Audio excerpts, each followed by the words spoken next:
मैं यहाँ, आप सुनो मेरी बात, आपको पढ़ा रहा हूँ, यहाँ आता हूँ, है ना। तो बहुत बार मैं सोचता हूँ, और शुरू शुरू तो मैं बहुत ज्यादा फर्स्ट्रेटेड था, आपको पता है ना। वो 1,000 बच्चों की क्लास छोड़ गए, वहां लाइन लगी हुई है और वेट कर रहे हैं वो, या बाकी कोई और तो पढ़ाने लग गया, उनको पढ़ाते ही होंगे। मैंने कहा उनको छोड़ के मैं यहाँ पे आया। फिर मैंने सोचा मैं कितना खुश नसीब हूँ कि अपने घर के पास ही पढ़ा रहा हूँ, साथ में मेरी रिकॉर्डिंग भी हो रही है, ये बाहर तक लोग दुबई तक देखते होंगे, साथ में आप सबका एक अपनी वो अटैचमेंट हो गया। कितने कैसे कैसे लोग हैं, कोई चाय लेके आता है, कोई, है ना। सब मेरे कल भी लेके आए थे ना, हाँ मेरे, हाँ मेरे जो नजदीक है, हम साथ क्रिकेट खेला करते थे, वो मेगा के पापा और हम, तो वो मिल गई, है ना। क्या क्या होता है, आप सोचो कितनी अच्छी बात है, पॉजिटिव है। साथ में मेरी बुक्स भी चल रही हैं, और तो मैं सो मजा आ गया। साथ में नौकरी चल रही है, ये कितनी बड़ी बात, जॉब चल रहा है ना। तो फिर मैं कहा ओके। अब आप सोचो, आप बोले साहब आपकी जगह हम होते तो नौकरी मिली हुई आपको तो, लेकिन मैं जो नौकरी मिला हुआ है फिर भी फर्स्टेड था, कोचिंग चल रही है, बुक्स चल रही है, फिर भी फर्स्टेड था। तो ये सोचने का नजरिया था, जैसे मैंने बदला नजरिया, ओके अब ठीक है। तो ये आपका नजरिया ही है बस, और कुछ नहीं है। जैसे भी हो एकदम खुश, क्योंकि जाने कितने ऐसे लोग हैं जिनके पास वो जिंदगी नहीं है जो आपके पास है। पता है कितने लोगों को बीमारियां हैं, क्या क्या हालत है, घर की ऐसी स्थितियां हैं, बहुत परेशानियां हैं। तो जो भी कोई, जैसा कोई डिवोर्स है तो वो कहते हैं कि जब अब आप, मैं क्या करूं, मैं तो तलाकशुदा हूं। अरे तुम कितने खुश हो, कितनी खुश नसीब हो कि तुम तलाकशुदा हो, कोई बंधन नहीं है तुम्हारे ऊपर, तुमने देख भी लिया वो झमेला भी क्या था, है ना। अब तुम्हारे सामने बियॉन्ड द लाइफ, तुम कुछ भी कर सकती हो, फ्री हो, करो। तो जैसी भी हमारी स्थिति है वो हमारे लिए बेस्ट है, और उसको एंजॉय करना है बस। एंजॉय करने का मतलब ये नहीं है कि मेहनत करनी छोड़ देनी है, मेहनत तो करनी है। अब सुनीता कैसे पढ़ती है, कमाल, है ना। तो सब बढ़िया है। ओके, क्या था, हाँ 3 बातें बाकी हैं छोटी छोटी, फिर उसके बाद अगले टॉपिक पे चलेंगे। ओके, तो एक तो सबसे पहले लिखो आप, हेडिंग डालिए, अधिगम सोपानिकी। देखो नाम बदल जाते हैं कई बार, एक नाम है अधिगम सोपानिकी। हेडिंग डालिए, अधिगम सोपानिकी। इंग्लिश में हायरार्किक या हायरार्की एक ही बात है, हायरार्किकल एक ही बात है, हायरार्किक, हायरार्किक दोनों प्रोनाउंसिएशन ठीक है इसके, लर्निंग। और ये देने वाले हैं रॉबर्ट एम गेने, रॉबर्ट एम गेने, रॉबर्ट एम गेने, गेने। कई बार इनको हम गेगने भी पढ़ते हैं, एक्चुअली इनका नाम है GAZNE, गेगने। रॉबर्ट एम गेने, रॉबर्ट एम गेने। इनकी 2 चीजें बड़ी मशहूर हैं। एक तो उन्होंने जो 8 टाइप्स दिए हैं, वो एक 5 आउटकम्स दिए हैं, लर्निंग आउटकम्स, सीखने के प्रतिफल भी 5 बताए हैं। उससे पहले इनकी एक बुक बहुत प्रसिद्ध है, अभी ये DLED की एग्जाम थी, पता है ना आपको, थोड़े दिन पहले मेरे स्कूल में भी सेंटर था, उसमें इनकी बुक का नाम पूछा था। बोलिए क्या नाम है, एनीबडी? रॉबर्ट गेने की बहुत प्रसिद्ध किताब है, 1965 में आई थी, बताओ। कंडीशंस ऑफ लर्निंग, क्या नाम है बुक का? कंडीशंस ऑफ लर्निंग, लिख लो, कंडीशंस ऑफ लर्निंग।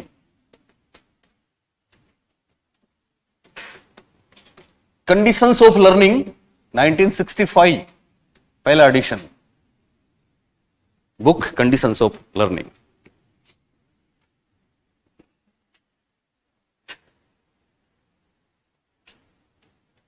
चलिए, लिखा सबने?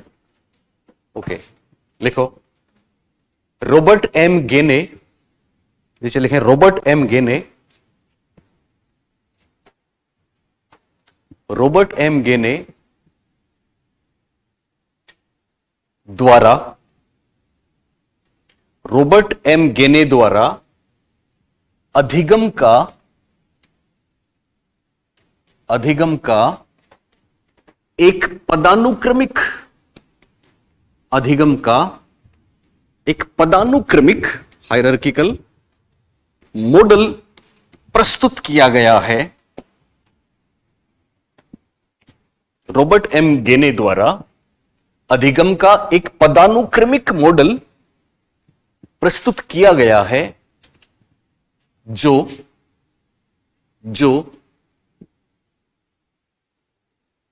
अधिगम सोपानिकी, ये सारे नाम हैं, अधिगम सोपानिकी, सोपानिकी समझते हो ना, सोपान, अधिगम सोपानिकी ओब्लिक अधिगम श्रेणी क्रम, ये जाएगा क्या, अधिगम श्रेणी क्रम ओब्लिक सीखने के चरण, स्टेप्स ऑफ लर्निंग, सीखने के चरण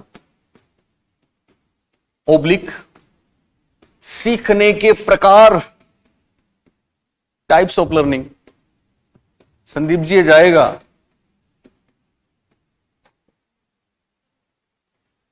ओब्लिक रॉबर्ट एम गेने ने एक मॉडल प्रस्तुत किया जो अधिगम सोपानिकी, अधिगम श्रेणीक्रम, सीखने के चरण, सीखने के प्रकार आदि नामों से प्रसिद्ध है, आदि नामों से प्रसिद्ध है, आदि नामों से प्रसिद्ध है।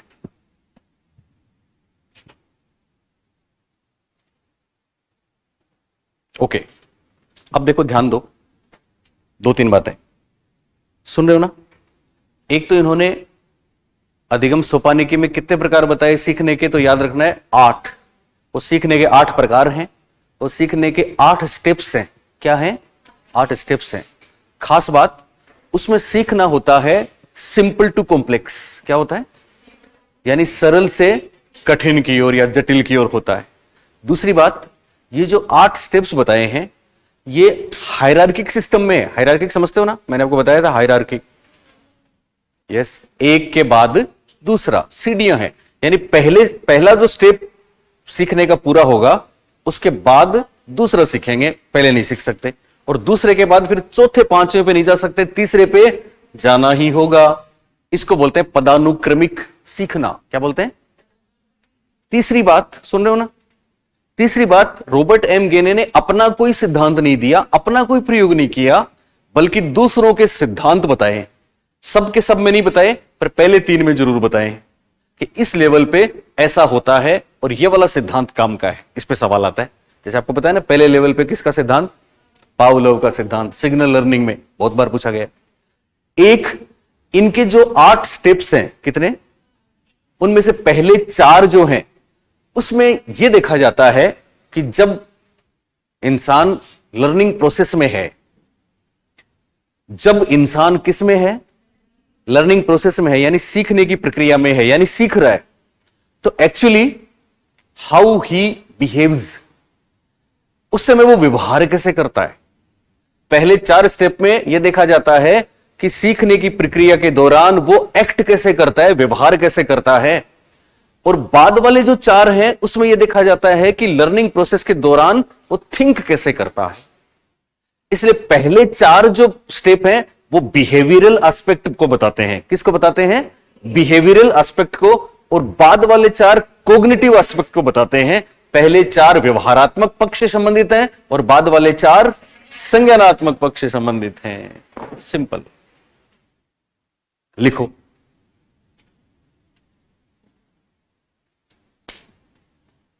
गेने के मॉडल में सीखने के 8 चरण ओब्लिक प्रकार बताए गए हैं। गेने के मॉडल में सीखने के 8 चरण या प्रकार बताए गए हैं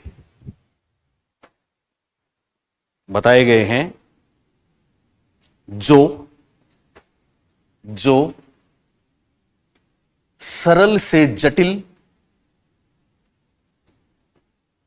ब्रैकेट में, ये मिसबिहेव कर रहा है, ब्रैकेट में सिंपल टू कॉम्प्लेक्स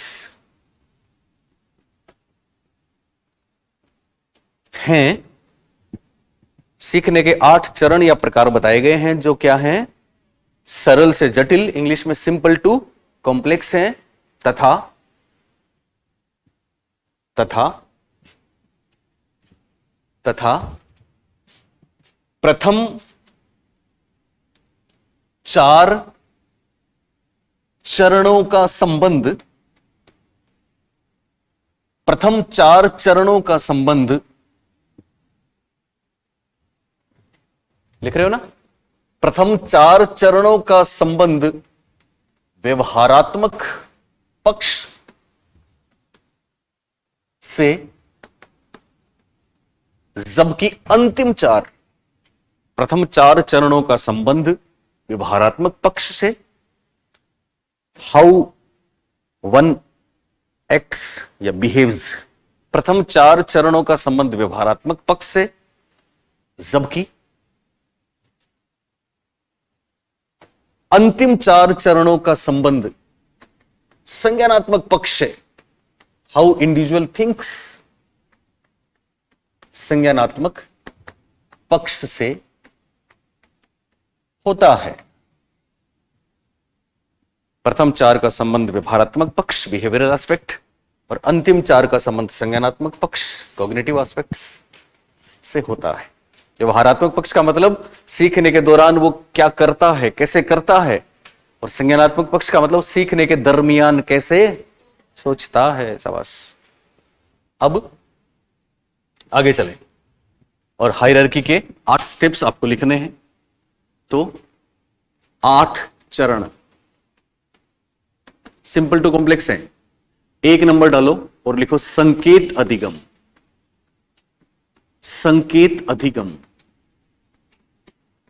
इंग्लिश में सिग्नल लर्निंग,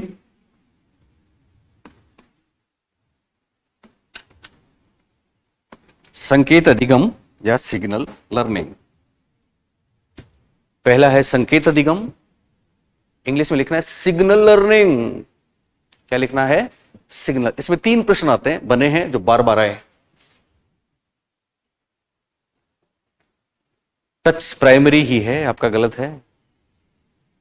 टच नहीं, मतलब टच भी प्राइमरी है। टच बताया था मैंने आपको, वो क्या था? रिलीफ, फ्रीडम फ्रॉम पेन, दर्द से छुटकारा भी प्राइमरी है। क्यों है प्राइमरी पता है? यस, बायोलॉजिकल है। जैसे भूख, प्यास, नींद, थकान, काम, ये सब है ना, वैसे दर्द से राहत भी वही है, थकान भी वही है। वो वाला टच देना जो राहत दे, वो भी वही है। यानी ये फिजिकल एस्पेक्ट है, बायोलॉजिकल एस्पेक्ट है, इसलिए प्राइमरी है, सेकेंडरी नहीं है। ओके, जिसका सही उसका थम्स अप, जिसका गलत उसको भी थम्स अप। चलिए, हाँ, संकेत अधिगम कौन सा? तो क्या क्या ध्यान रखना है इसमें? छोटी छोटी 2-3 बातें लिख लो। पहली बात, आपको पता है एक सवाल आता है परीक्षा में कि सीखने का उच्चतम स्तर कौन सा है? समस्या समाधान। उच्चतम स्तर क्या है? समस्या समाधान। तो सीखने का निम्नतम स्तर कौन सा है? संकेत अधिगम, सिग्नल लर्निंग। आपको याद है मैंने पेवलो पे आ गए थे आप लोग? पेवलो में मैंने आपको पहला यूज लिखा है, उसके ब्रैकेट में लिखवाया था ना, भाषा का विकास, अक्षर विन्यास, शब्द अर्थ, संकेत और प्रतीक लिखवाया था। दैट्स वही है, सेम। तो लिखो, यह है सीखने का निम्नतम स्तर है। निम्नतम स्तर, minimum level of learning. Maximum level तो था प्रॉब्लम सॉल्यूशन, प्रॉब्लम सॉल्विंग, और यह है मिनिमम लेवल। तो सबसे निम्न स्तर का सीखना है ये। तो निम्न स्तर का सीखना या सीखने का निम्नतम स्तर, पहली बात लिख दी। शॉर्ट में लिखा तो बहुत अच्छा लिखा है। क्या लिखा? केवल, कोई आपसे भी बेहतर हो सकता है अगर उसने केवल इतना लिखा निम्नतम स्तर, पर वो हम ही है। ओके, निम्नतम स्तर लिखा आपने। ओके, दूसरी बात, इस लेवल पे कैसे सीखते हैं पता है आपको? Learning by not doing, learning by देख के। पेवलोव क्या है? Learning by conditioning. हाँ, ये क्या है? Learning by conditioning. तो लिखो दूसरी बात,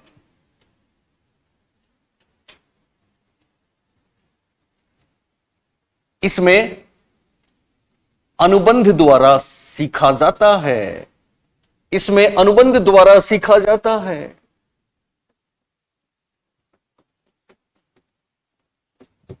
ब्रैकेट में लिख दो लर्निंग बाई कंडीशनिंग। पेवलोव तो लर्निंग बाई कंडीशनिंग की तो बात करते हैं, डूइंग की बात तो थॉर्नडाइक करते हैं। बोलिए, बात समझ में आई ना आपको?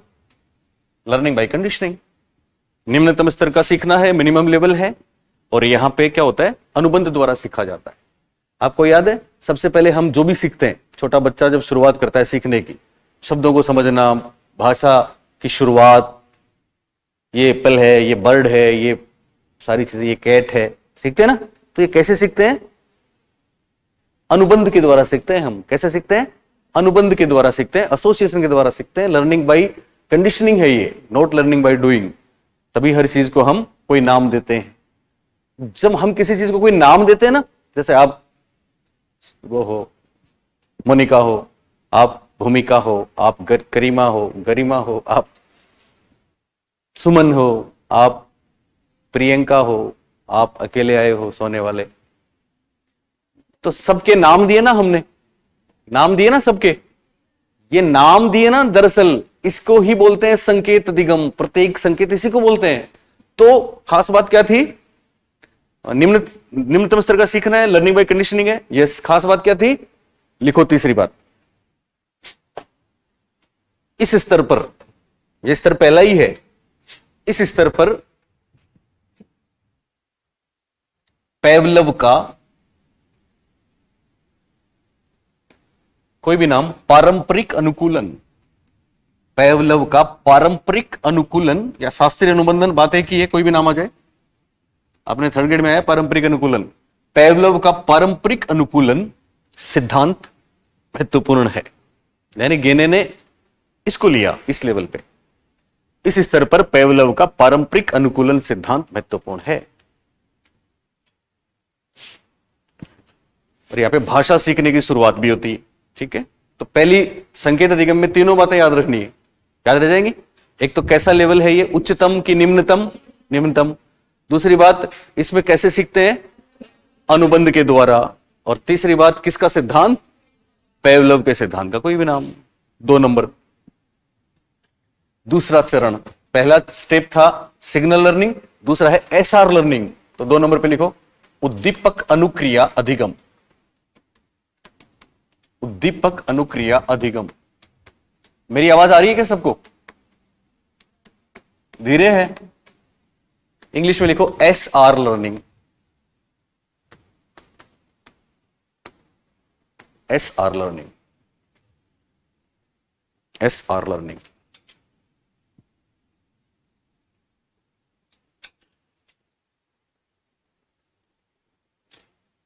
ओके, 2 नंबर पे क्या लिखा? SR learning. तो देखो ये सिंपल टू कॉम्प्लेक्स है। सबसे पहले हम भाषा सीखते हैं, इमेज बना के और कोई प्रतीक संकेत देके ऐसा सीखते हैं, सिग्नल से सीखते हैं। तो वो 1 नंबर पे सीखना हो गया, अनुबंध के द्वारा सीखते हैं। ठीक है, जब भी वो नाम आता है तो वही इमेज आती है दिमाग में। अब 2 नंबर पे क्या होगा? 2 नंबर पे हम उद्दीपक और अनुक्रिया में संबंध के द्वारा सीखेंगे। और जब भी उद्दीपक अनुक्रिया में संबंध का नाम आता है तो थॉर्नडाइक का नाम सबसे पहले आता है। लेकिन गेने ने यहां पे रिवार्ड की बात करी है। किसकी बात करी है? यानी उद्दीपक अनुक्रिया में संबंध वही सही होता है, वही इंसान सीखता है जिसमें उसको उससे कुछ मिलता है। और रिवार्ड की बात करें तो प्रभाव का नियम हमको याद आना चाहिए। और प्रभाव के नियम में स्किनर की ऑपरेंट कंडीशनिंग महत्वपूर्ण है, पर थॉर्नडाइक का प्रभाव का नियम भी महत्वपूर्ण है। तो इस लेवल पे दोनों सिद्धांतों को शामिल करते हैं। लिखो आप, इस स्तर पर, इस स्तर पर, इस स्तर पर उद्दीपक व अनुक्रिया में संबंध के आधार पर सीखा जाता है। इस स्तर पर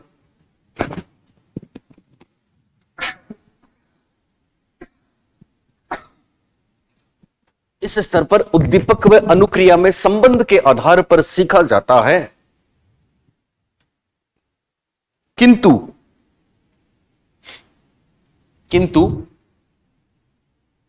पुनर्बलन महत्वपूर्ण है, रिवार्ड, रीइंफोर्समेंट, परिणाम, रिजल्ट, कॉन्सिक्वेंसेस, किंतु पुनर्बलन महत्वपूर्ण है। एक बात। और दूसरी बात, पहली बात लिख ली, उद्दीपक व अनुक्रिया में संबंध के आधार पर सीखा जाता है, लेकिन क्या महत्वपूर्ण है? पुनर्बलन। और दूसरी बात, गेने, जिनको गेगने भी कहते हैं, इस स्तर पर, गेने इस स्तर पर थॉर्नडाइक के प्रभाव के नियम, थॉर्नडाइक के प्रभाव के नियम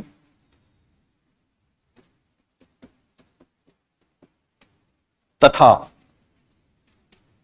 स्किनर के, थॉर्नडाइक के प्रभाव के नियम तथा स्किनर के ऑपरेंट कंडीशनिंग, तथा स्किनर के ऑपरेंट कंडीशनिंग सिद्धांत को महत्वपूर्ण मानते हैं। थॉर्नडाइक इस स्तर पर, माफ करें, गेने इस स्तर पर थॉर्नडाइक के प्रभाव के नियम, क्योंकि पुनर्बलन इंपॉर्टेंट है इसलिए थॉर्नडाइक का प्रभाव का नियम, या ऐसा भी कह सकते हैं थॉर्नडाइक और स्किनर के सिद्धांत, पर स्पेसिफिक पढ़ें तो थॉर्नडाइक के प्रभाव का नियम तथा स्किनर की के ऑपरेंट कंडीशनिंग सिद्धांत को महत्वपूर्ण मानते हैं। ऑपरेंट कंडीशनिंग लिखा सबने? आपको याद है हमने जब आपको ये करवाया था तो पता नहीं ये बात करवाई थी कि नहीं करवाई थी?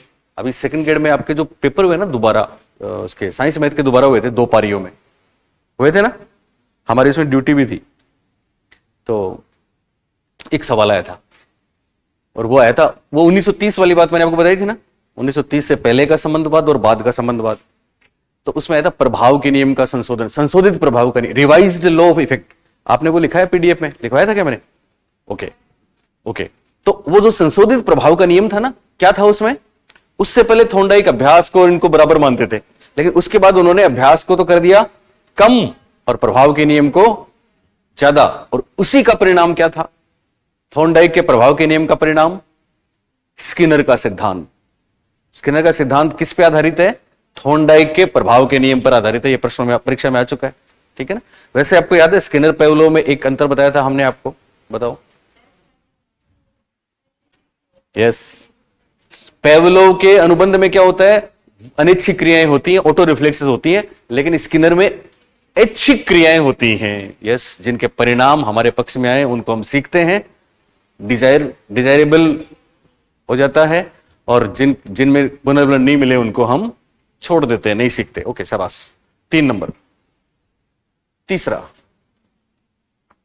श्रृंखला अधिगम। तीसरा स्तर है श्रृंखला अधिगम, इंग्लिश में बोलते हैं चेन लर्निंग। चेन लर्निंग, इसमें भी स्किनर है। श्रृंखला अधिगम, चेन लर्निंग, चेन लर्निंग। एक चीज याद रखना, तीसरा श्रृंखला अधिगम है और चौथा कौन सा है? शाब्दिक साचर्य अधिगम। तो तीसरा और चौथा दोनों में एक चेन, चौथे में भी चेन बनेगी, पर ये जो चेन है ये है मोटर चेन। तो हल्का सा ये भी लिख लो आप, मोटर चेन, मोटर चेन। और उसमें चौथे में आएगी वर्बल चेन, ये महत्वपूर्ण है। चौथे में शब्दों की श्रृंखला बनेगी। इसमें मोटर चेन का मतलब क्या हो सकता है? कौन सी? चालक क्रिया हो गया। तुम चालक क्यों बोलती हो? गामक बोलो ना। चालक तो फिर वुडवर्थ पे चले जाएंगे, ड्राइव पे चले जाएंगे, है ना? तो यहां अनुक्रियाओं की चेन होगी, गत्यात्मक या गामक अनुक्रियाओं की। बस गामक बोला करो। ओके, तो लिखना है इसमें, क्या लिखना है? नाम लिख लिया सबने, श्रृंखला अधिगम, चेन लर्निंग, और क्या लिखा आगे? ये मोटर चेन है। क्या है? Motor chain. लिखो, इसमें अनुक्रियाओं की रिस्पॉन्सेज, अनुक्रिया और कुछ नहीं है, गामक क्रियाओं की बात है। इसमें अनुक्रियाओं की परिष्कृत श्रृंखला, इसमें अनुक्रियाओं की परिष्कृत श्रृंखला के आधार पर सीखा जाता है। इसमें अनुक्रियाओं की कैसी श्रृंखला? परिष्कृत श्रृंखला के आधार पर सीखा जाता है। अनुक्रियाओं की परिष्कृत श्रृंखला के आधार पर सीखा जाता है। अनुक्रियाओं की परिष्कृत श्रृंखला का मतलब क्या हुआ? परफेक्ट, ठीक है ना, फालतू की अनुक्रिया नहीं, जो काम की है परफेक्ट। तो ये सीरीज में होगी, चेन होगी। और ये आपको एग्जांपल याद आ रहा है कौन सा? शिपिंग एंड चेनिंग याद आ रहा है ना? तो लिखो इसमें दूसरी बात, गे ने इस स्तर पर, गे ने इस स्तर पर स्किनर के शिपिंग एंड चेनिंग, गे ने इस स्तर पर स्किनर के शिपिंग एंड चेनिंग तथा गुथरी के एडविन गथरी के कोट वाली लड़की, कोट वाली लड़की, ये अनेक्डोट्स था दरअसल। कोट वाली लड़की उपाख्यान, उपाख्यान ब्रैकेट में लिखना चाहो तो अनेक्डोट्स। तो ऐसी घटना हो जाए जो बाद की चीजों को बदल दे, उसको अनेक्डोट्स बोलते हैं। स्कूली जीवन में बहुत सी ऐसी घटनाएं होती हैं बच्चों के, तो उनको बदल ही देती है। जैसे हमने आपको एक कहानी बताई थी, दिल पे लगी आलम अली के 2 बार राजस्थान टॉप किया। गथरी गुथरी एक ही बात है। गथरी के कोट वाली लड़की उपाख्यान, अनेक्डोट्स। कोट वाली लड़की प्रयोग भी लिख सकते हैं, पर एक्चुअली गुथरी ने एक ही प्रयोग किया था, ऐसा उनका रिव्यू आता है, इसलिए प्रयोग लिखना सही नहीं होता, तो लिख देते हैं। हालांकि हमारी पहले क्लासेस में प्रयोग लिखा हुआ था। कल तो मेरे को एक बच्चे ने कहा था, सर आपकी उत्कर्ष की क्लास में आपने, अच्छा मैंने रीट में उसमें लिखवाया था, तो 2 नंबर पे केवल थोंडाई लिखा दिया था, 3 पे स्किनर लिखा दिया था। क्योंकि बहुत बार ऐसा भी होता है कि हम चलो ठीक है बच्चों को ऐसा समझ में आएगा तो ऐसा भी, लेकिन कभी भी ऐसा करने से क्या होता है कि कई बार साली वही बात आ जाती है परीक्षा। आप सुन रहे हो मेरी बात? तो स्किनर 2 नंबर पे भी है और 3 नंबर पे भी है, ये ध्यान रखना। ओके, दोनों बातें याद रहेंगी आपको। आपको कोट वाली लड़की का प्रयोग बताया था मैंने, बताया था ना? क्या था उसमें? सीरीज थी ना, सीरीज। बटन दबाओ, go to the rack, go to the washroom, put on, नहीं गो टू द रेक, फिर put off your socks, put off your shoes, याद है ना आपको? ओके, तो सीरीज थी। यहां आप ध्यान दें किस बात की सीरीज है? क्या कोई दिमाग वाली चीजों की सीरीज हो रही है, या केवल बिहेवियरल और कार्यात्मक और गामक क्रियाएं हो रही है? गामक क्रियाएं हो रही है। सेम वैसा ही शेपिंग और चेनिंग में, घोड़ा उसमें से गया, फिर आग में से निकला, जंप किया, कुत्ते ने ऐसा सीखा, तो वो भी सारे क्या हैं? गमक हैं। इसलिए इसको बोलते हैं मोटर चेन। क्या बोलते हैं इसको? Motor chain. शाबाश। 4 नंबर, 4 नंबर क्या था? शाब्दिक साहचर्य, वर्बल एसोसिएशन लर्निंग है ना, शाब्दिक साहचर्य अधिगम।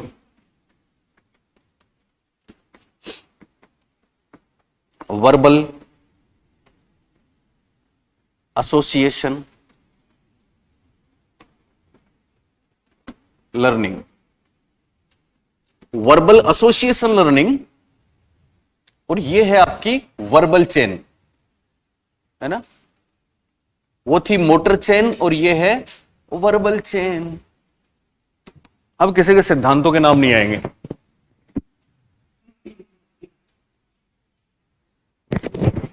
ये क्या होता है? Verbal chain. तो देखो,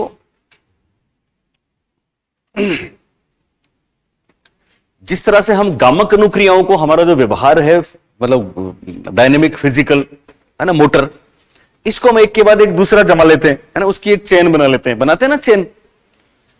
रेस्टोरेंट में उन्होंने, स्किनर का एक एग्जांपल है, उनकी एक बुक है 1957 में आई थी, वर्बल बिहेवियर।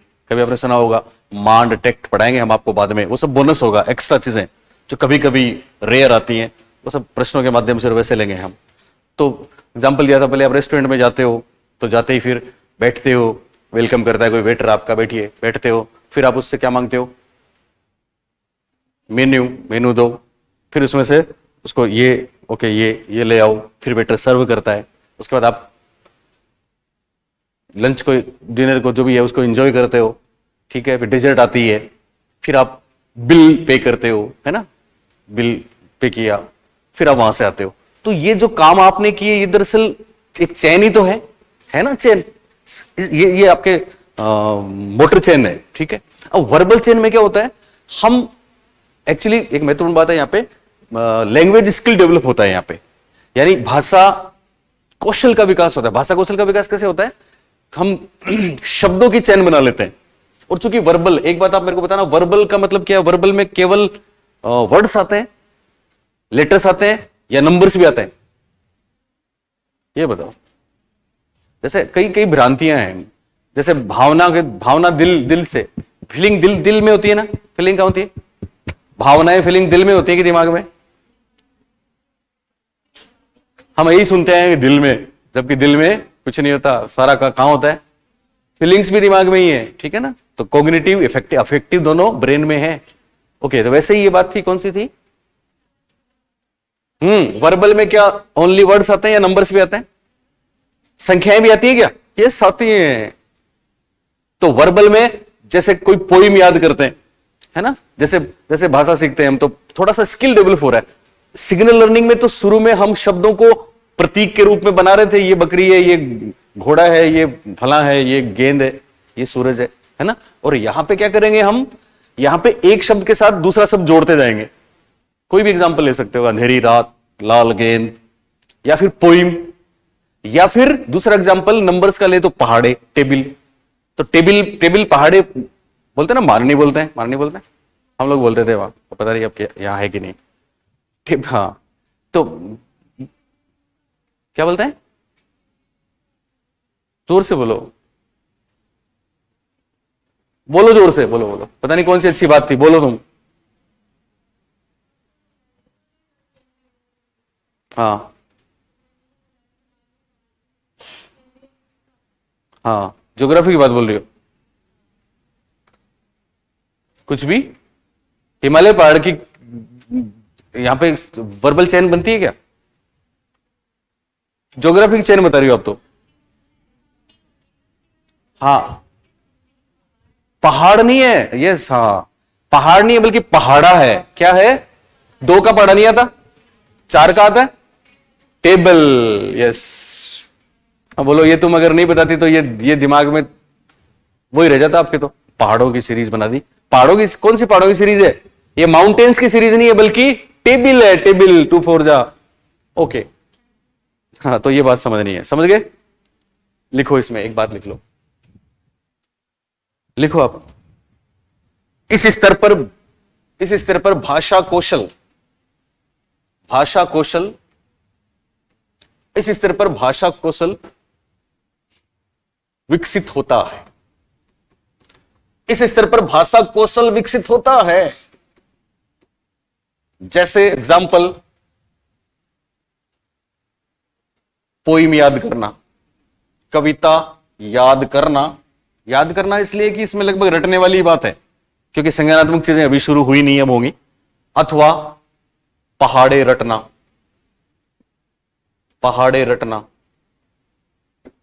और याद रखना, ये पहाड़े हिमालय नहीं है, पहाड़े रटना। हाँ, आसुबेल बताऊंगा। रटकर सीखना से याद आ गया तुमको।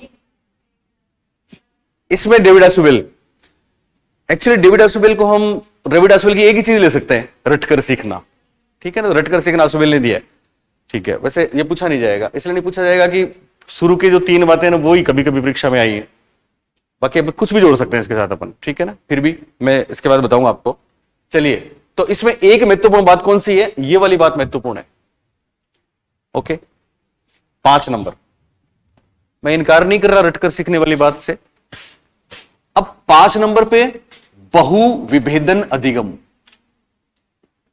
बहुविभेदन अधिगम, बहुविभेदन अधिगम, इंग्लिश में मल्टी डिस्क्रिमिनेट या डिफरेंशिएशन भी आ सकता है। डिस्क्रिमिनेट,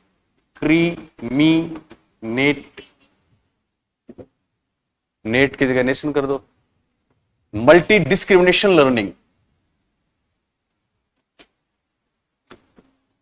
या मल्टी डिफरेंशिएशन लर्निंग भी बोल सकते हैं इसको, डिफरेंशिएशन। हाँ, MLTY, मल्टी आई आएगा क्या? ये तो अक्सर होता है सेंसरी और मल्टी में, ये प्रॉब्लम आई जाती है। पक्का आई आएगा ना? आज तक मैं वही लिखता आया हूं। ओके,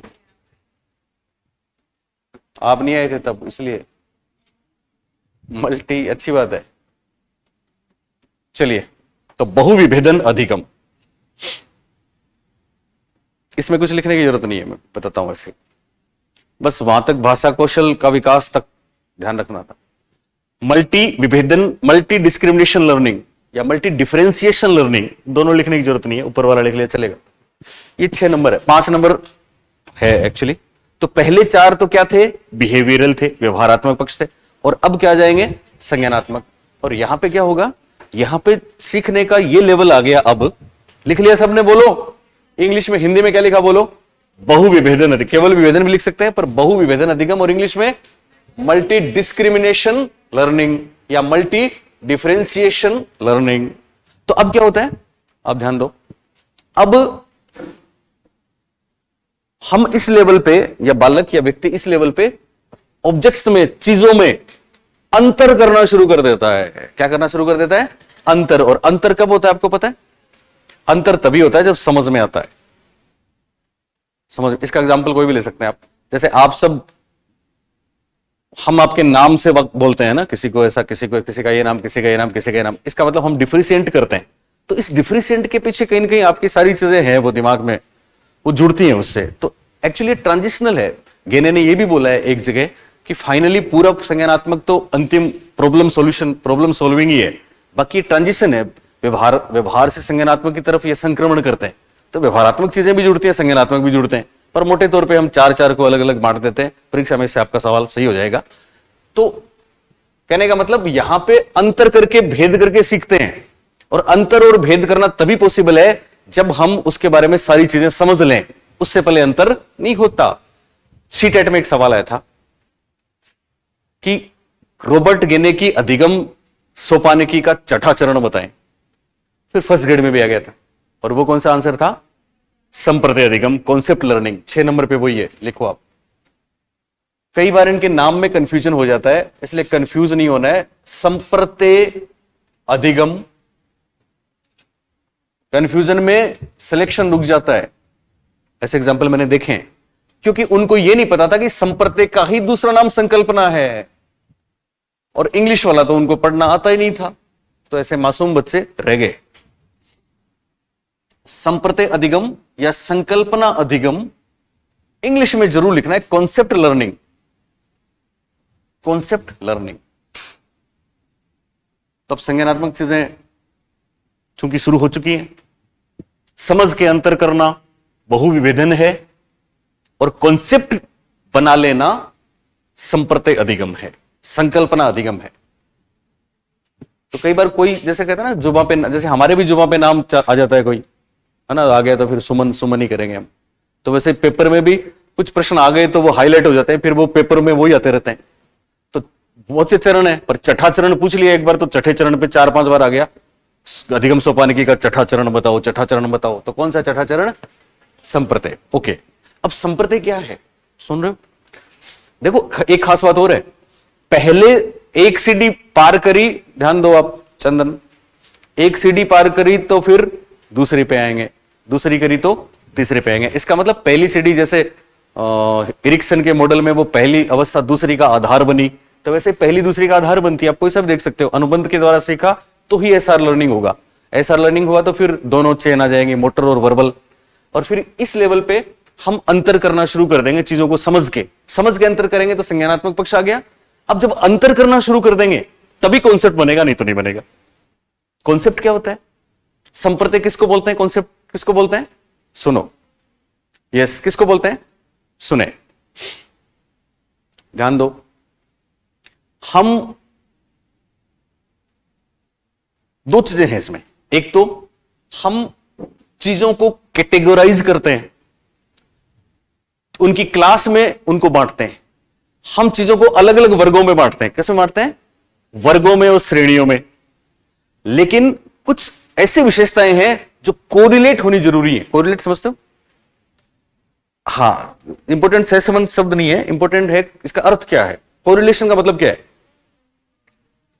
ओके, दो विशेषताएं एक दूसरे से पॉजिटिवली जुड़ी है, से संबंधित है, तो वो कोरिलेशन होता है। ठीक है, जैसे कोई भी नाम ले आप, कोई भी आप दुनिया में किसी का भी नाम लोगे, जैसे अब मैंने एक एग्जांपल आपको दिया था, जैसे बोला, जैसे रंग बोला हमने, रंग, तो रंग बोलते ही जहां जहां पे रंग है वो एक जगह कैटेगराइज हो गया और आपके दिमाग ने आपको कलर दे दिया कलर, कौन सा कलर दिया? रंग, कपड़ों वाला रंग दे दिया, रंग, हरे रंग के खेत में वो धानी फसल रंग आ गया, रंग, अलग अलग शोरूम दिख रहा है, रंग, रंग टीवी वाले रंग दिख रहे हैं, रंग स्काई, इंद्रधनुष, रंग, रंग होली पे जो लगाया था गाल पे वो याद आ रहा है गुलाबी रंग, रंग कभी कान्हा को देखा, वृंदावन की बातें याद आती, रंग, रंग एक साथ दे दिया आपको। वैसे कोई भी एग्जांपल, फर्नीचर, ये कॉमन एग्जांपल मैं देता हूं, फर्नीचर का मतलब, फर्नीचर बोलते आपको याद आ गई, जब परीक्षा देने गए थे चौक से लिखे हुए थे उस पे, टेबल चेयर फर्नीचर, स्कूल वाला फर्नीचर, यहां वाला फर्नीचर, शादी वाला डबल बेड फर्नीचर आता ना याद। तो इसका मतलब जितनी विशेषताएं एक जगह हम कोरिलेट कर लेते हैं। फॉर एग्जाम्पल कोई भी, जैसे हमने बोला सन, सन मतलब ये वाला सन, ये सन कौन सा है? सूर्य। तो सूर्य में क्या है? सूर्य की कुछ विशेषताएं एक साथ कोरिलेट करें, जैसे एक शेप, इसका शेप कैसा है? स्फायर है या सर्किल मान लो, एक तो सर्किल, तो एक तो मतलब वर्ताकार, एक बात, पर हर वर्ताकार सूरज नहीं होता, हर वृत्त आकार सूरज नहीं होता। दूसरी चीज लोकेशन, स्काई, आसमान में भी है, तो हर आसमान में है वो सूरज नहीं होता, लेकिन गोल आकार और साथ में आकाश में स्थिति, दोनों चीज कोरिलेट कर गई तो थोड़ा बना, पर फिर भी कुछ और चीजें हो सकती है। येलो कलर, अब तीन चीजें कोरिलेट कर गई, रंग भी पीला होना चाहिए, आकाश में लोकेशन होनी चाहिए, और स्फायर या गोलाकार या वृत्ताकार होना चाहिए, तो फिर चांद और सूरज में फिर चौथी बात आ गई, गर्मी होनी चाहिए, तो सूरज बन गया। ऐसे कॉन्सेप्ट बनता है। कॉन्सेप्ट में क्या होता है? बहुत सी विशेषताएं कोरिलेट करती हैं, और कोरिलेट करने के साथ में वो अलग कैटेगरी, अलग क्लास बनाती हैं। तो ये संज्ञानात्मक चीज हुई, इसको बोलते हैं कॉन्सेप्ट। क्या बोलते हैं इसको? और हिंदी में याद रखना, कॉन्सेप्ट का दूसरा नाम क्या है? संप्रत्यय, और संप्रत्यय का दूसरा नाम क्या है? संकल्पना। 6 हो गए, अब है 7वां। आप मेरे को बताओ 7वां क्या था? सिद्धांत। ओके, ध्यान रखना यहां भी गलती हुई है। वहां गलती किनसे हुई परीक्षा में? जो कॉन्सेप्ट नहीं जानते थे, केवल संप्रत्यय सीखा था उन्होंने, रटा था, वहां पे आ गया संकल्पना। तो संकल्पना को वो ये नहीं समझ पाए कि यही इसका दूसरा नाम है। ऐसे ही सिद्धांत अधिगम का दूसरा नाम, Suman? Yes, learning by rules. सिद्धांत अधिगम कोई दूसरा नाम क्या है? नियम अधिगम भी है। नियम और सिद्धांत एक ही बात है। तो 7 नंबर पे लिखो, सिद्धांत अधिगम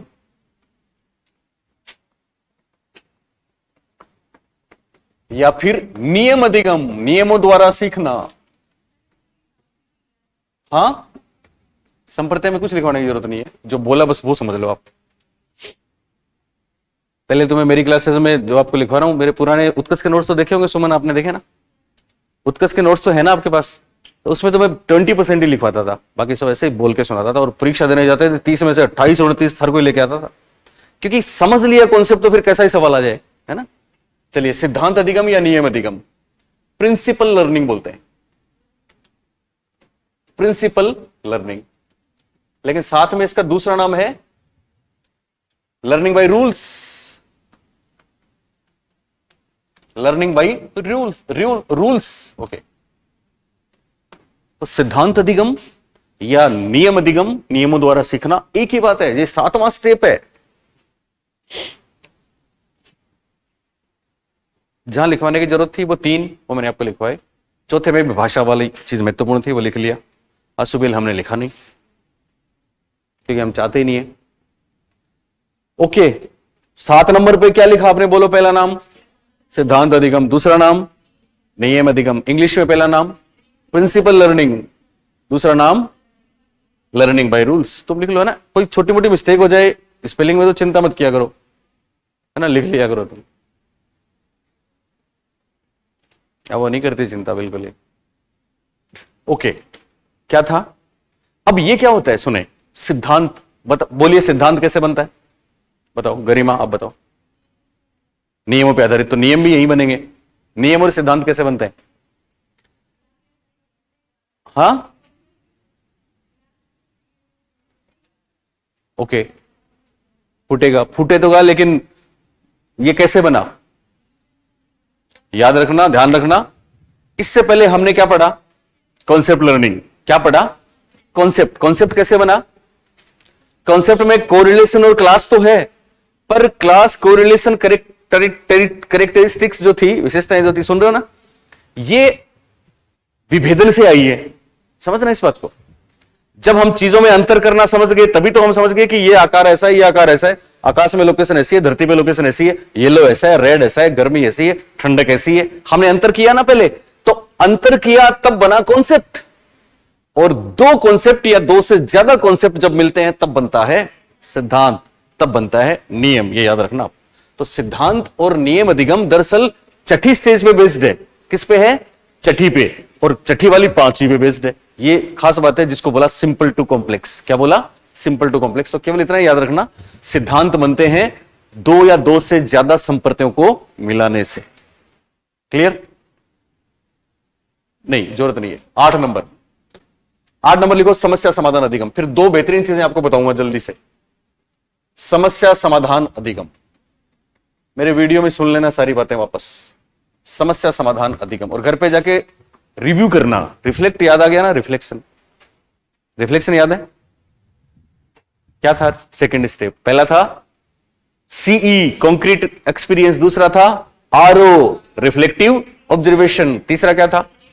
एसी, शाबाश। और चौथा था एई। एई का पूरा नाम एक्टिव एक्सपेरिमेंट, एक्सपेरिमेंटेशन, एक्सपेरिमेंट। और तीसरा एसी का था एब्स्ट्रैक्ट कंसेप्चुअलाइजेशन। शाबाश। तो समस्या समाधान अधिगम, प्रॉब्लम सोल्विंग लर्निंग। इसमें एक छोटी सी बात लिख लो ताकि चीजें बंध जाएं बिखरी हुई। ओके, है ना आला दर्जे की क्लासेस? कौन रोकेगा टॉपर बनने से? वो समझना है, एक बार वापस पढ़ोगे घर पे जाके एकदम समझ में आएगा। फिर परीक्षा में चीजें बहुत आसान रहेंगी। चलिए, तो समस्या समाधान के बारे में एक ही बात लिखनी है, लिखो yes, maximum level, optimal level नहीं, आप लिखो यह सीखने का उच्चतम स्तर है। उच्चतम स्तर,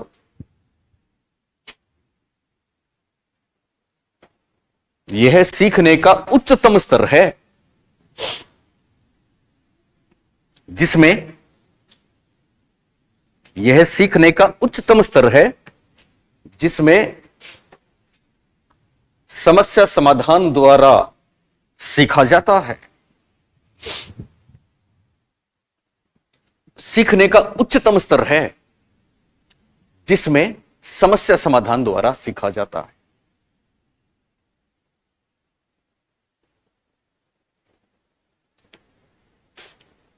ओके, अब देखो समस्या समाधान द्वारा हम कैसे सीख सकते हैं? जब हमें कॉन्सेप्ट का ही पता नहीं है तो हम नहीं सीख सकते। जब हमें सिद्धांत का पता नहीं है, नियम का पता नहीं है तो हम नहीं सीख सकते, क्योंकि कैसी भी प्रॉब्लम हमारे सामने प्रेजेंट की जा सकती है। इसलिए रॉबर्ट गे ने सबसे उच्चतम स्तर के सीखने को समस्या समाधान बोलते हैं। क्या बोलते हैं? समस्या समाधान। परीक्षा में ध्यान रखना, इसमें से बहुत से प्रश्न आते हैं। रॉबर्ट गे ने का नाम भी नहीं आएगा, केवल इतना आएगा कि सीखने का उच्चतम स्तर कौन सा है, तो क्या बोल देंगे? समस्या समाधान। रॉबर्ट गे ने का नाम भी नहीं आएगा, पूछ लेंगे सीखने का निम्नतम स्तर कौन सा है, तो क्या बोल देंगे? संकेत अधिगम। ना रॉबर्ट गे ने का नाम आएगा, ना सीखने का स्तर पूछेंगे, केवल इतना बोल देंगे संकेत अधिगम है। 4 ऑप्शन ऐसा आया है, सुन रहे हो मेरी बात? संकेत अधिगम है। पहला ऑप्शन ट्रायल एंड एरर, दूसरा ऑप्शन ऑपरेंट कंडीशनिंग, तीसरा ऑप्शन क्लासिकल कंडीशनिंग, चौथा ऑप्शन कुछ और। तो क्या करेंगे? Classical conditioning. बात समझ में आई? गेने की सोपानकी में सीखने का छठा चरण कौन सा है? बोलो। Okay, concept learning. 5वां कौन सा है? बहुविभेदन अधिगम। मेरे ख्याल से ये आसानी से आपको याद रह जाएंगे। फिर भी नहीं रहे तो कोई न्यूमोनिक्स बना सकते हो, आप कोई भी न्यूमोनिक्स बना सकते हो। मैं देख रहा था किसी का एक न्यूमोनिक्स, जिसने बताया था कि सभी स्टूडेंट कैप पहन के वैन में बैठ जाओ। इंग्लिश के पहले पहले वर्ड थे, तो ऐसा कुछ भी बनाए तो एक्स्ट्रा कुछ बनाए तो एक्स्ट्रा एनर्जी लगेगी, लेकिन फिर हालांकि वो बेहतर भी रहता है, आप खुद बनाया करो। पहला क्या था? सिग्नल लर्निंग, एस ले लो। दूसरा क्या था? एस आर थ्योरी, एस ले लो। तीसरा क्या था? चेन लर्निंग, सी ले लो। चौथा क्या था? एम था ना चौथा? नहीं, वर्बल, ओके, वी ले लो। पांचवा था मल्टी, एम ले लो। छठा था, लास्ट में पीपी थे, सी ले लो। और फिर प्रिंसिपल, और फिर प्रॉब्लम सॉल्विंग। तो इससे निमोनिक बनाया था। आप आराम से इसको घर जाके बना सकते हो। बनाना चाहो तो सभी स्टूडेंट्स वैन में बैठेंगे कैप पहन के। कैप पहननी पड़ेगी, कैप पहननी पड़ेगी, तो कैप पहननी पड़ेगी, कैप पहननी पड़ेगी। कैसे बना सकते हैं? पर वो एक अलग चीज है, वो तो आप खुद ही कर सकते हो। हमने तो दो ही अब तक न्यूमेरिक्स बना के दिए हैं। कौन कौन से? एक तो विश्वास और स्वतंत्रता के साथ हमने पहल की, फिर परिश्रम करके पहचान बनाई, तब उसकी क्या मिली? घनिष्ठता मिली, और जनन क्या हुआ? संपूर्ण हो गया। एरिक एरिक्सन के 8 स्टेज एकदम टिप्स पे। एक कौन सी थी? कोहलबर्ग वाली, दंड से आज्ञाकारिता मिली किंतु हम अहंकारी बन गए, फिर अच्छे बच्चे बनकर प्रशंसा पाई, तब सामाजिक सम्मान मिला, और अंत में जब सामाजिक समझौता किया तब विवेक नाम मिला। हमारी ये दोनों इंडिया में प्रसिद्ध हो गई, पर ऐसे आप भी बहुत से बना सकते हो। ओके, अब जल्दी से अगली बात। तो गेने की हायरार्किक लर्निंग में कोई बात आए आप कर देना, पुरानी जो चीजें उनमें ये सारी ऐड कर लेना आप। मैं भी एक थंबनेल देने वाला हूं मेरा एक वीडियो में कि मेरी उत्कर्ष की क्लासेस की कमियां अब आधार क्लासेस में पूरी करें। क्या करूं? ओके, अब जल्दी से दो बातें कौन सी? एक तो लिखो, सीखने के प्रकार गेने ने भी दिए और सीखने के प्रकार आसुबेल ने भी दिए। तो जल्दी से लिखो, सीखने के प्रकार। अगला हेडिंग, सीखने के क्या हुआ? पानी दो, कोई बात नहीं, बाद में 2 बार पढ़ोगे ना तो एकदम मजा आएगा तुमको, कोई चिंता की बात नहीं।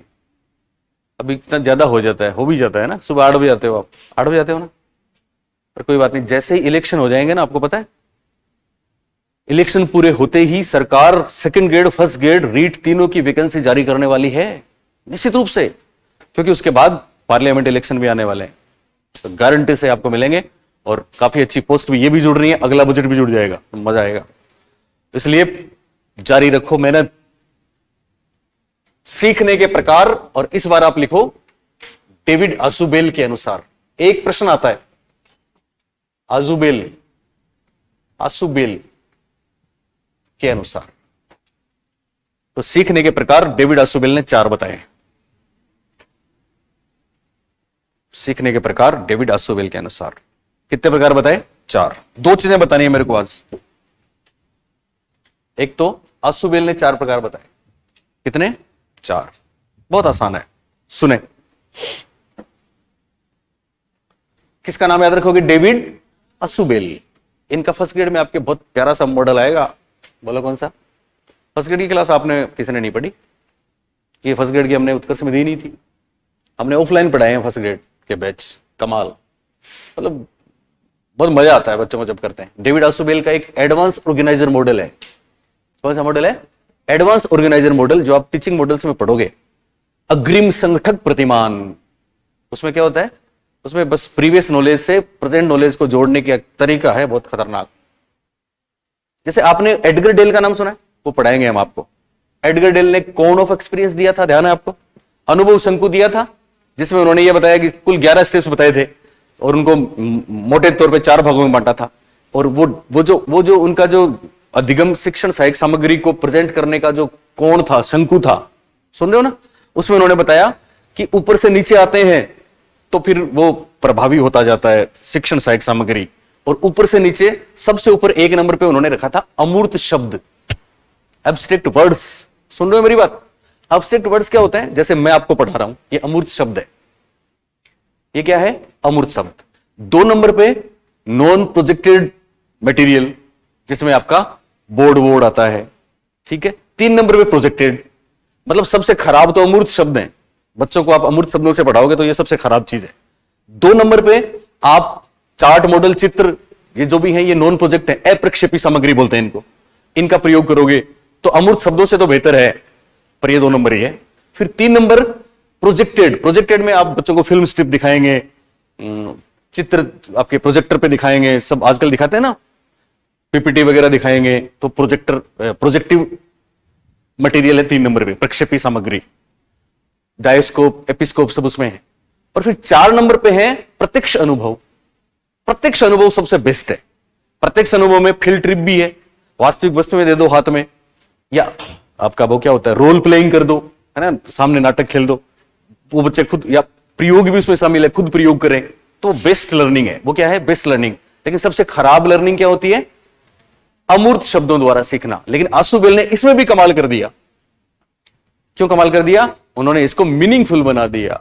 जैसे मैं आपको कोई बात बता रहा हूं, शब्दों के माध्यम से बता रहा हूं, मेरे पास कुछ नहीं है दिखाने को, आपको देने को, प्रैक्टिकली कुछ करवाने को, लेकिन मैं शब्दों में ही अगर ऐसी चीजें डाल दूं कि आपको समझ में आ जाए, तो वो भी काम का होता है।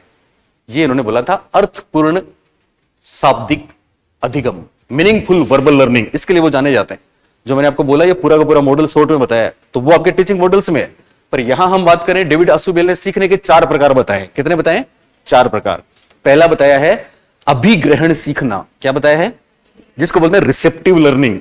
क्या बोलते हैं, उसमें क्या होता है, आपके सामने कोई सामग्री पेश की जाए, कोई बोलता है या कोई लिखी हुई किताब देता है, तो हम उसको पढ़ लेते हैं वैसा का वैसा, उसको बोलते हैं रिसेप्टिव। क्या बोलते हैं, रिसेप्टिव या अभिग्रहण बोल सकते हैं। अभिग्रहण सीखना कोई दिक्कत नहीं है ना। अब यहां हम 2 तरीके से उसको समझ सकते हैं, 2 तरीके से उसको पढ़ते हैं। या तो ऐसे कैसे बिना समझे पढ़ लें, रट लें, या समझ समझ के उसको पढ़ लें। या जैसे मैं बोल रहा हूं ये शब्द, तो आप में से बहुत से लोग मेरे को सुन रहे हैं, तो कोई तो ऐसे कैसे सुन लेंगे, इनको क्या बोला था याद कर लेंगे, कोई समझ के इसको करेंगे, तो रटना समझना दोनों इसमें शामिल है। वैसे अलग 4 प्रकार बताए हैं, तो उस सीक्वेंस में ही हम उनको याद रखेंगे। पहला है क्या बोला मैंने अभी, अभिग्रहण सीखना, इंग्लिश में रिसेप्टिव लर्निंग। 2 नंबर पे अन्वेषणात्मक सीखना। क्या बोला, जिसको इंग्लिश में बोलते हैं एक्सप्लोरेटिव लर्निंग। क्या बोलेंगे, एक्सप्लोरेटिव लर्निंग में क्या करते हैं, हम जब सीखते हैं तो खुद ही कुछ खोज करके कोई नया आइडिया, नया विचार, नई चीज लेते हैं, वो एक्सप्लोर होता है। 3 नंबर पे रटकर सीखना, रोट लर्निंग। रटकर सीखना वैसा का वैसा ही है। और 4 नंबर पे उन्होंने बताया है अर्थपूर्ण सीखना। क्या सीखना, अर्थपूर्ण सीखना, जिसको बोलते हैं मीनिंगफुल लर्निंग। ओके, तो शिक्षा में सबसे इंपॉर्टेंट कौन सा है, यह परीक्षा में आया था, जिसको 99.99% लोगों ने गलत किया था, क्योंकि पढ़ाने वाली फैकल्टी में दम ही नहीं था। बता सकते हैं चारों में सबसे बेहतर कौन सा, अन्वेषणात्मक 1, अर्थपूर्ण सीखना 2, रटकर सीखना 3 और अभिग्रहण सीखना 4। आपके हिसाब से कौन सा बेस्ट है, बोलिए, अन्वेषणात्मक या अर्थपूर्ण? यस, अर्थपूर्ण उन्हीं बच्चों ने किया था जो हमसे पढ़े थे, और आरपीएस ने यही माना क्योंकि यही सही था। लिखो 4 प्रकार। डेविड आसुबेल ने कितने प्रकार बताए, 4। लिखो 1 नंबर अभिग्रहण सीखना। अभिग्रहण सीखना इंग्लिश में जरूर लिखना, रिसेप्टिव लर्निंग।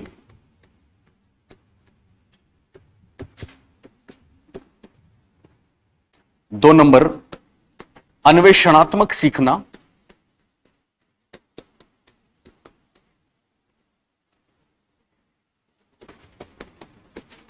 इंग्लिश में लिखना,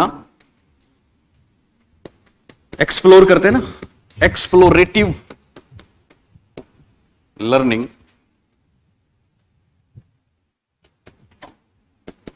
3 नंबर पे रटकर सीखना।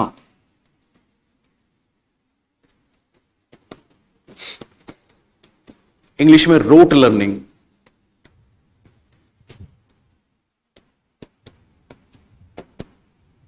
चौथा अर्थपूर्ण सीखना।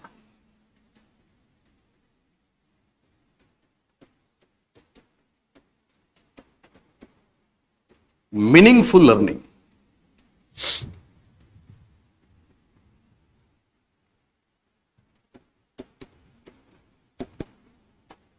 ये 4।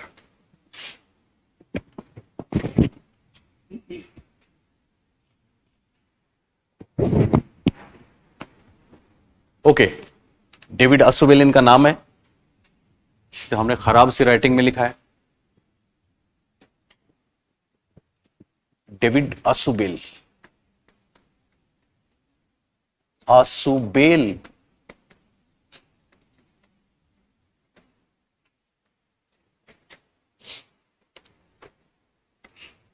याद रहेगा?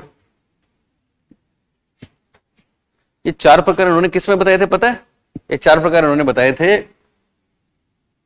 वो तो वैसे मैं बाद में कराऊंगा आपको। इनका मॉडल है एडवांस ऑर्गेनाइज्ड मॉडल।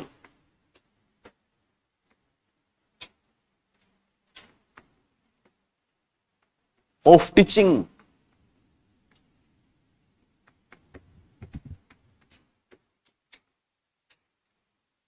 इसमें बताया था।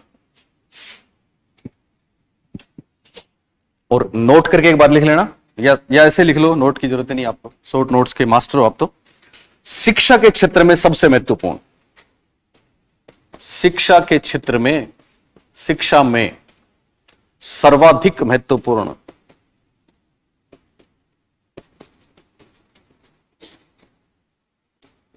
कौन सा? अर्थपूर्ण सीखना, मीनिंगफुल लर्निंग।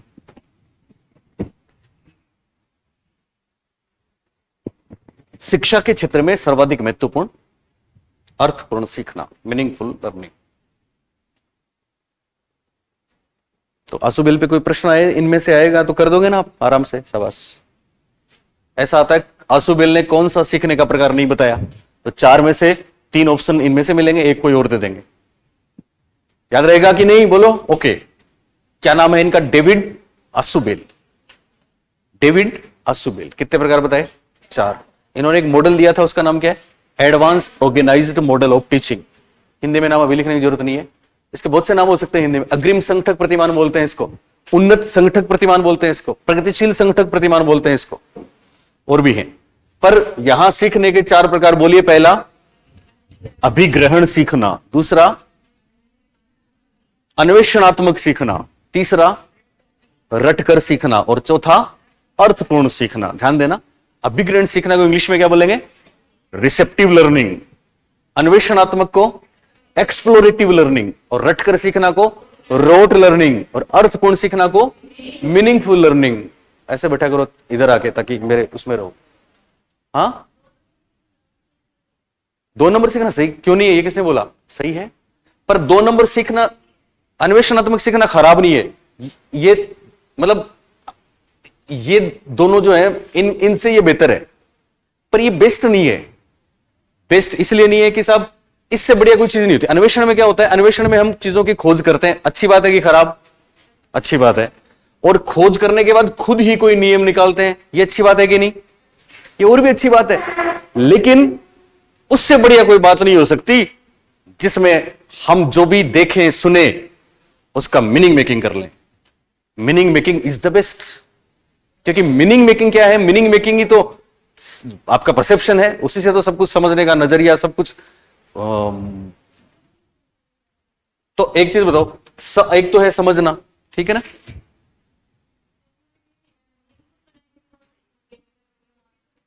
प्लस उसमें एक रीजन और भी है भाई। अन्वेषणात्मक सीखना जो है, आप ध्यान दें, हालांकि अन्वेषणात्मक, आपने सही सवाल पूछा मेरे को, अन्वेषणात्मक सीखना अच्छा है। सुमन ध्यान दो, बहुत से लोगों ने इसको माना था, राइट। अन्वेषणात्मक सीखना अच्छा है, पर हम अन्वेषण किसका कर सकते हैं?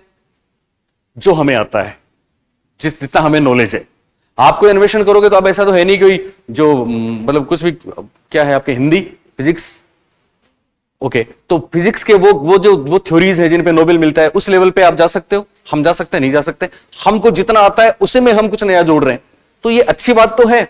लेकिन मान लो हम आपको नोबेल जो प्राइज विनर है वो कोई सिद्धांत देता है, वो आपको सामने बैठ के बताना चाहें और वो आप समझ जाओ, तो बोलिए ज्यादा बेहतर कौन सा हुआ? दुनिया का पूरा नॉलेज हम ले सकते हैं, और इसमें हम इंडिविजुअल अपने को जितना आता है उतना ही कर सकते हैं। हालांकि ये खराब नहीं है, ये भी अच्छा है, पर इसको बेस्ट माना है किसके क्षेत्र में? शिक्षा के क्षेत्र में। क्योंकि शिक्षा के क्षेत्र का मतलब क्या हुआ? हम ज्यादा से ज्यादा चीजों को जानना ही तो चाहते हैं। हाँ, अगर ये बोलते हैं कि साहब साइंटिस्ट बनने के क्षेत्र में कौन सा है, तो हो सकता है इसको मान लेते हैं अपन। ओके, तो मीनिंगफुल लर्निंग आ गया, बात समझ में आ गई। एक और ध्यान रखना, अभिग्रहण सीखना क्या होता है? वापस सुन लो, अभिग्रहण रिसेप्टिव लर्निंग क्या होता है? हमारे सामने कोई सामग्री रहती है, मटेरियल रहती है, वो लिखित हो या कैसेट में हो, रिकॉर्ड हो, या कोई गुरुजी बोल रहे हैं, है ना, तो हम उसको ऐसा कैसा क्या करते हैं? ऐसा कैसा नहीं, हम उसको लेते हैं अंदर। अब इसमें 2 तरीके से लेते हैं। एक तो ऐसा कैसा, वो तो हो जाएगा रटकर, और एक उसको समझ के लेते हैं, वो क्या हो जाएगा? मीनिंगफुल। तो इसका मतलब अभिग्रहण सीखना भी में ही शामिल है, अर्थपूर्ण भी, ये भी समझना आपको, ठीक है ना? यानी हम मीनिंग किसका लगाएंगे? जो कोई सुनाएगा, कोई बताएगा या कहीं पढ़ेंगे उसी का तो लगाएंगे। तो ये इससे जुड़ा हुआ है। एक्सप्लोरेटिव में क्या होगा? हम खुद खोज करेंगे और खुद कोई नई चीज उसमें इजाद कर देंगे, तो अच्छी बात है, खराब बात नहीं है। रटकर सीखना खराब बात है। और ये वाला मीनिंगफुल लर्निंग तो शिक्षा के क्षेत्र में बेस्ट है। किस में बेस्ट है? शिक्षा के क्षेत्र। एक और बात, और वो बहुत बार आती है, लगभग सब में आता है ये सवाल, लेकिन यहां भी बच्चे गलती करते हैं। वो क्या है? लिखो, हेडिंग डालो, डोमेन्स ऑफ लर्निंग, सीखने के क्षेत्र। और बहुत बार आप पढ़ते हो अनुक्षेत्र शब्द, पढ़ते हो ना? तो आप बताओ मेरे को, हिंदी वाली सुमन, क्षेत्र अनुक्षेत्र में क्या क्या फर्क हुआ? क्यों अनु लगा? तो बताओ बताओ। हाँ, बाद में। ओके, कई कुछ हिंदी में ऐसे भी हैं आपके सफिक्स और प्रीफिक्स जो मतलब उसको ज्यादा खूबसूरत बनाने के लिए यूज किए जाते हैं। तो क्षेत्र अनुक्षेत्र की बात है, इंपॉर्टेंट बात है, डोमेन्स शब्द है इंग्लिश का। आप लिखे domains of learning, domains of learning. अच्छे पूछ रही हो आप? Domains of learning. तो मोटे तौर पे सीखने के कितने डोमेन्स? How many? 1 2 3 4 5 6। जवाब है 3, ABC, affective, behavioural, cognitive, simple. लेकिन जब प्रश्न आता है तो फंस जाते हैं। कितने क्षेत्र हैं सीखने के? मुख्य क्षेत्र 3 है। लिखो, पहला है संज्ञानात्मक। देखो, इसको संज्ञानात्मक भी कह सकते हैं, ज्ञानात्मक भी कह सकते हैं, ठीक है ना? संज्ञानात्मक क्षेत्र। कोग्निटिव डोमेन,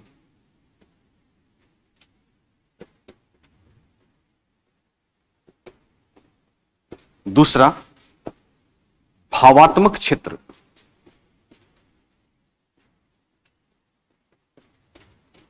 इसको क्या बोलते हैं?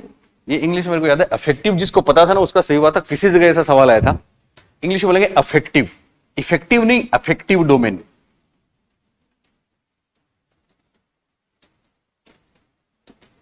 बस इसके नाम में ही कहानी है।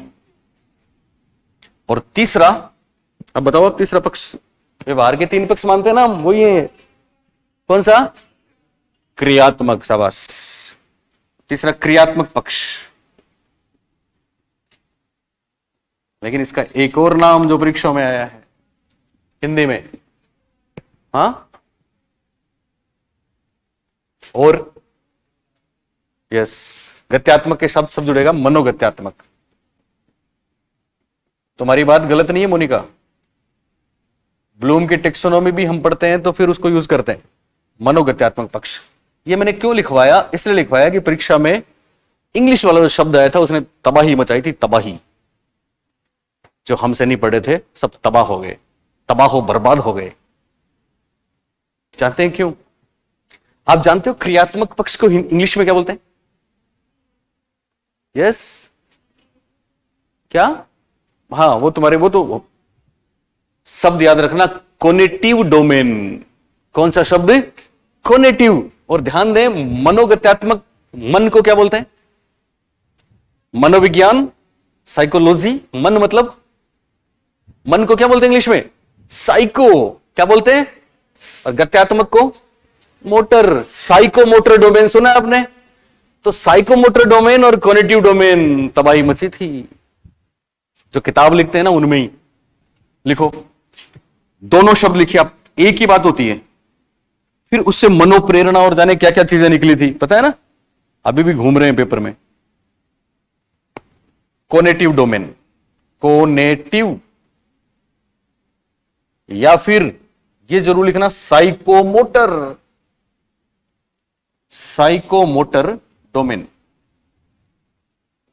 और मोनिका, इसी को व्यवहारात्मक पक्ष भी कहते हैं।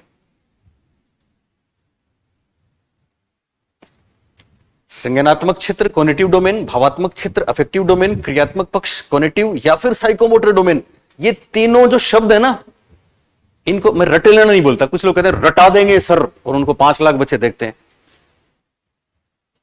अधिगम के सिद्धांत रटा देंगे सर, इसका मतलब सर तो शुरुआत में गुनाह कर रहे हैं। रटाना तो गुनाह है, समझाते हैं हम तो। आप रटा रहे हो, उसका मतलब आप तो भविष्य खराब कर रहे हो, और वो खुद ही थंबनेल बनवाते हैं कि ऐसा लिख दो, रटा देंगे सर, ये रट लो। रटना नहीं है। ओके, तो ये 3 जो शब्द हैं, बल्कि 4, दोनों का एक ही मतलब है, ये आप रटना नहीं, समझ लेना, ठीक है ना। इन चारों को समझ लेना बस। एक सवाल गारंटी से मिलता है। कितना आसान रहेगा अगर आपको पता है साइकोमोटर, आपको पता है कॉग्निटिव, बस इतना याद रखना है, साइकोमोटर कॉग्निटिव एक ही होता है, और कॉग्निटिव अफेक्टिव 2 और बच गए। क्या होता है संज्ञानात्मक क्षेत्र? देखो, कुछ लिखने की जरूरत नहीं है, समझ लो बस। यानी सुन रहे ना, अधिगम क्या है, सीखना क्या है? सीखना बिहेवियरल चेंज है ना, रिलेटिवली परमानेंट। सीखना हमारे व्यवहार में परिवर्तन है ना।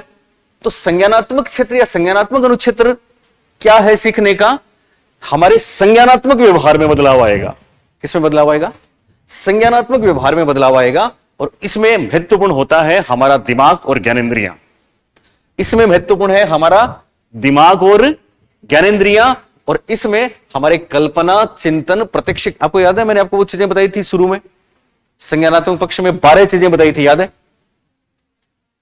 कल्पना, चिंतन, तर्क और संवेदना और स्मृति, शाबाश, और प्रत्यक्षीकरण, शाबाश, और समस्या समाधान, शाबाश, और अटेंशन, याद है? अवधान, और लैंग्वेज, भाषा, याद है? और भी बहुत सी हो सकती है। तो इसमें क्या होगा? कल्पना, चिंतन, तर्क, प्रत्यक्षीकरण क्या है? सब हम चीजों को कैसे समझते हैं, यही तो है। तो समझने का मामला हो गया, इसको बेहतर बना दिया किस तरह से समझना है। तो ये समस्या समाधान, अवधान, अटेंशन करना, मेमोरी, इन सब में इन सब का जो संबंध है वो कॉग्निटिव डोमेन है। मतलब कॉग्निटिव डोमेन में ये सारे चीज रिलेट करेंगी। इनके बारे में जो बदलाव आते हैं या जो बेहतरी होती है, मेमोरी को बढ़ाना है, लॉजिक्स, तर्क भी इसमें शामिल है, ठीक है। भावात्मक क्षेत्र क्या है? भावात्मक क्षेत्र में हमारी जो भावनाएं हैं, जैसे प्रेम, तिरस्कार, घृणा, दुख, सुख, क्या क्या होता है, भावनाएं जानते हो ना आप सब। इनकी अभिव्यक्ति के बारे में जो चीजें हम सीखते हैं वो अफेक्टिव डोमेन में आती हैं। और साइकोमोटर कॉग्निटिव डोमेन में क्या आते हैं? क्या आते हैं? बोलो, इसमें क्या आते हैं? हाँ, इसमें तमाम वो गामक कौशल आते हैं,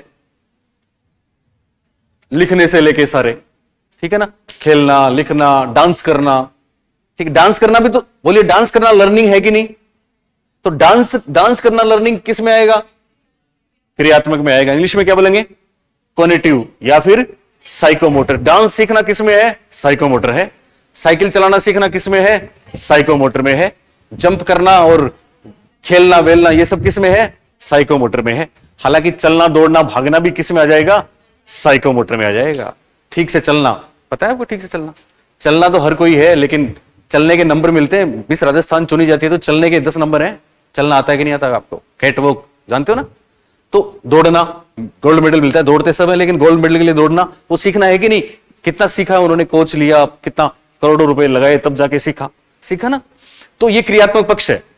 भावात्मक पक्ष में भावनाओं की व्यक्ति के बारे में तमाम बिहेवियरल चेंजेस हैं, और इसमें कॉग्निटिव जितनी भी एबिलिटीज हैं उनके बारे में बिहेवियरल चेंजेस हैं। तो बहुत महत्वपूर्ण बात है। सीखने के अनुक्षेत्र कितने?